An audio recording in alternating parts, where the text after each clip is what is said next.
Okay, friends, so in the last video, we learned how to sketch the Morse circle that represents the principal stresses, right? So now we are going to finish the last part, right? So this is the last part of the video.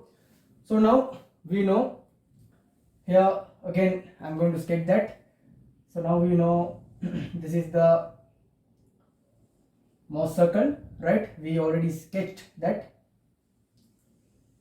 right? This is the center 7, this is the point P, which is 32 comma 44. I think now you can remember the entire problem.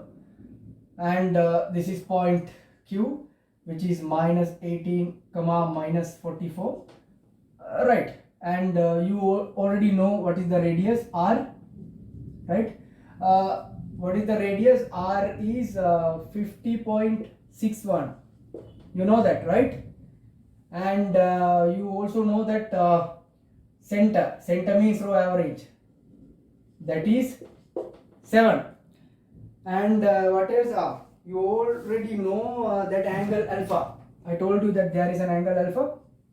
Okay, so what is that angle alpha? That is 60.4.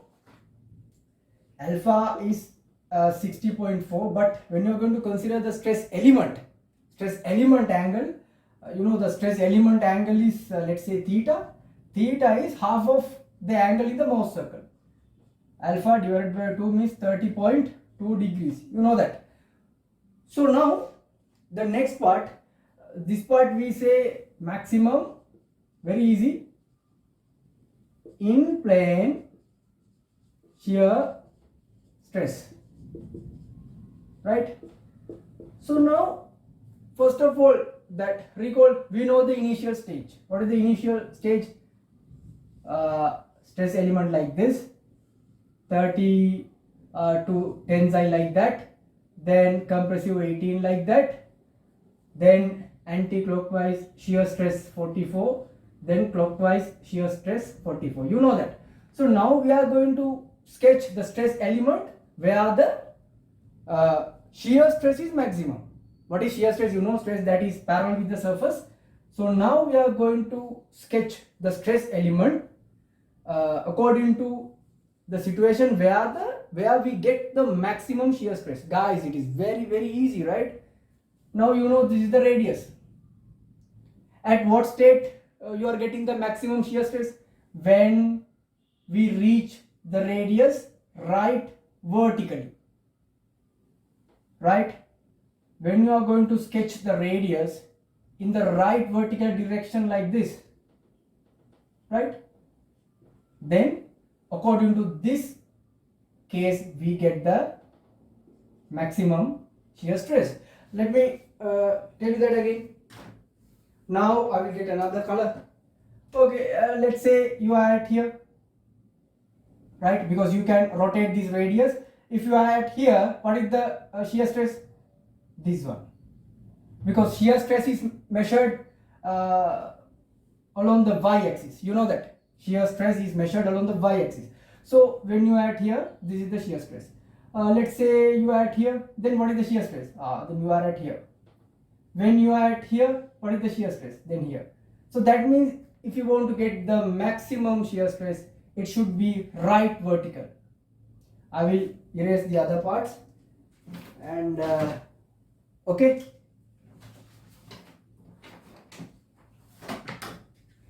I will erase all the other parts, right? Now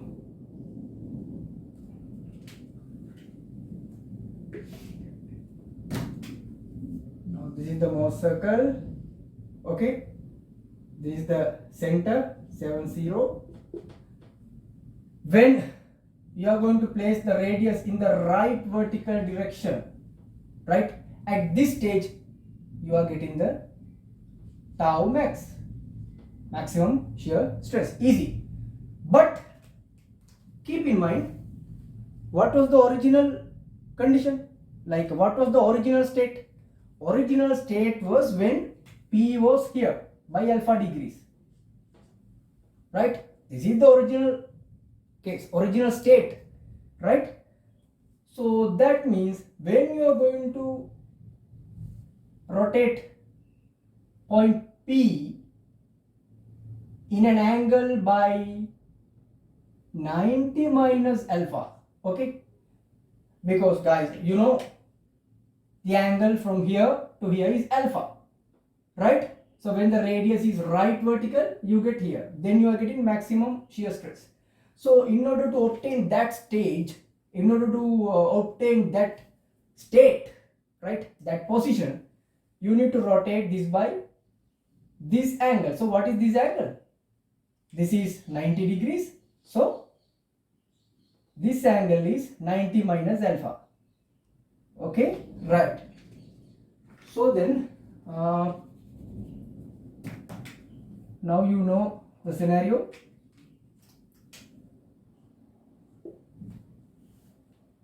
When you rotate this radius by an angle of 90 minus alpha along the what direction?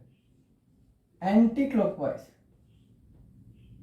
Then you will obtain the maximum shear stress, right? So that means where is that cube? So this is the cube according to this position, right? When the angle is alpha, this is the position. This is the original position according to alpha. So you need to rotate this by 90 minus alpha. That means here, original state, and you have to rotate this way, anti-clockwise. So the angle would be like this. I will sketch by black color.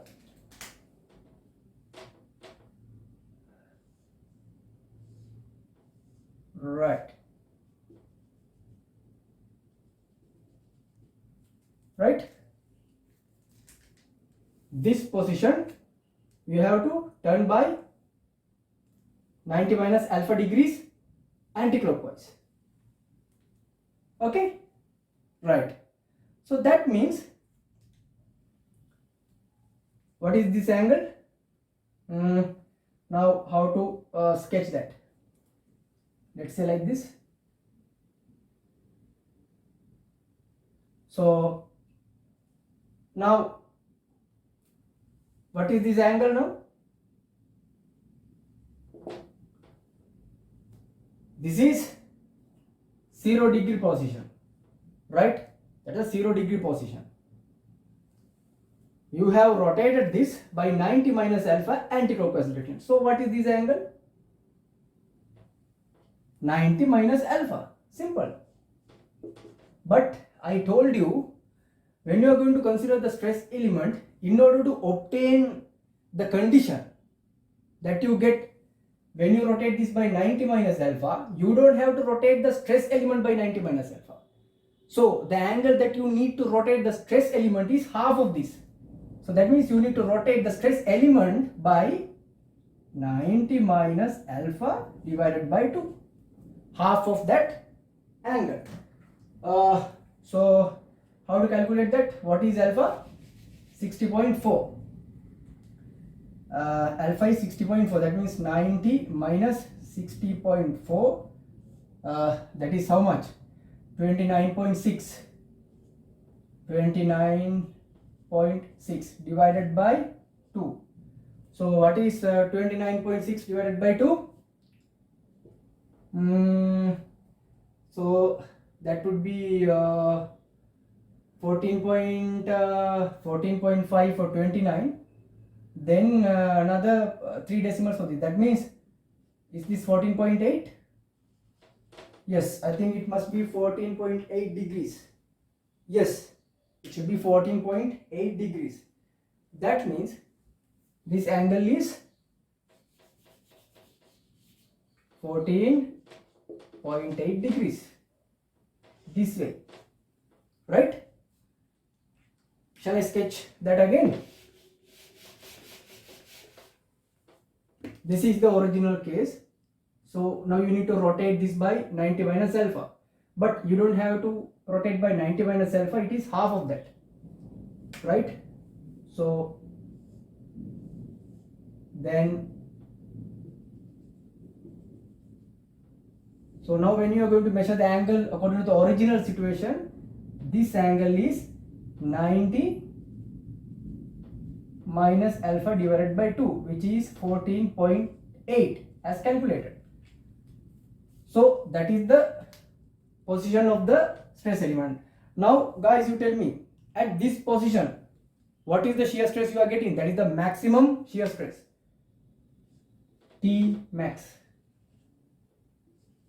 T max. Okay, T max. Okay,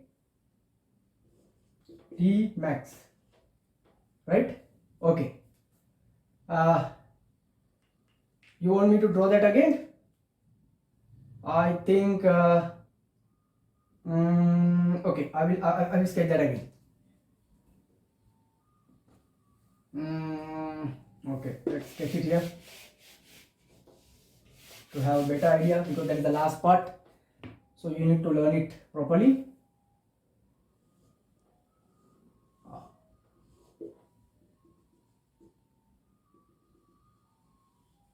So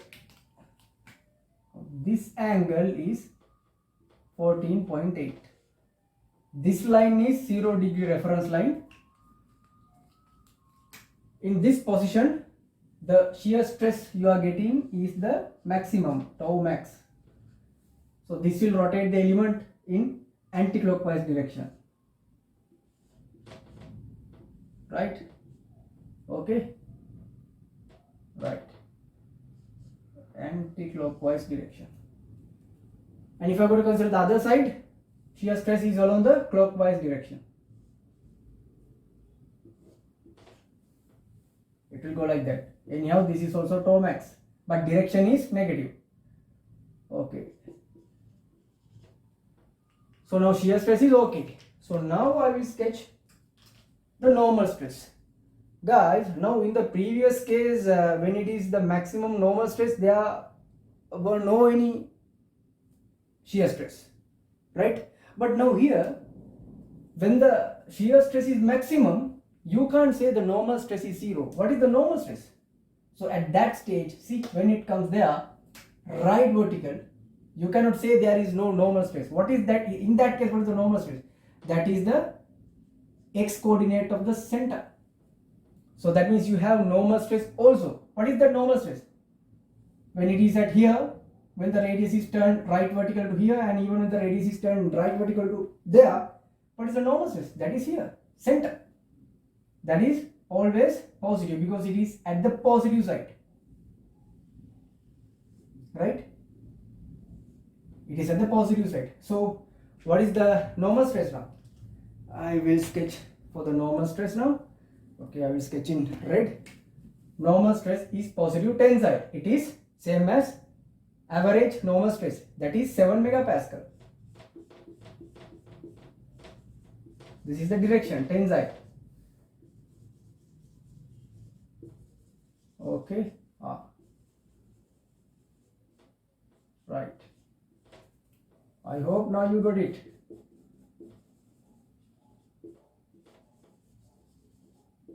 Tensile direction, tensile, tensile, tensile.